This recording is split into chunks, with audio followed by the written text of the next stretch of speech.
दैवी घटना या ठिकाणी घडलेली आहे आणि त्यानंतर आता तुम्ही भेट दिलेली आहे. अक्षरशः अंगावर काटा येतो असे व्हिडिओ सुद्धा समोर आले आहेत त्या घटनेचे.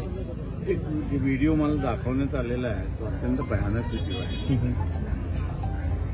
क्रूरता किती असू शकते हे त्याच्यामधनं सगळं दिसतंय. पोलिसांनी दिलेल्या अगोदरच्या कंप्लेंटवरती जर लक्ष घातलं असतं तर कदाचित ते थांबलं असतं. पोलिसांना आता असताना माझी विनंती आहे की त्यांनी ताबडतोब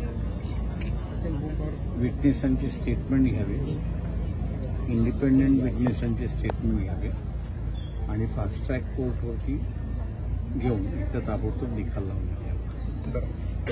राजकीय कार्यकर्ते किंवा राजकीय शक्तीचा वापर करून अशा प्रकारे गरिबांना कुठे त्रास देणं किंवा जे कोणावर समजा अटॅक करू शकत नाहीत, वार करू शकत नाहीत अशांना टार्गेट करणं हे अयोग्य आहे.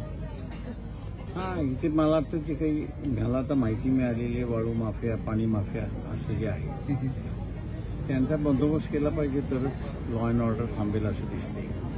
याच्यामध्ये काही राजकीय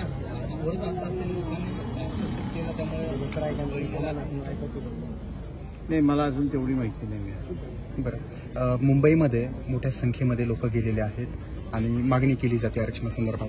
तर काही जणांनी असा देखील आरोप केला की जाणीवपूर्वक सरकारला त्रास देण्यासाठी केलं जातं किंवा खुन्नस काढण्यासाठी केलं जातं. माझं मत व्यक्त केलेलं आहे.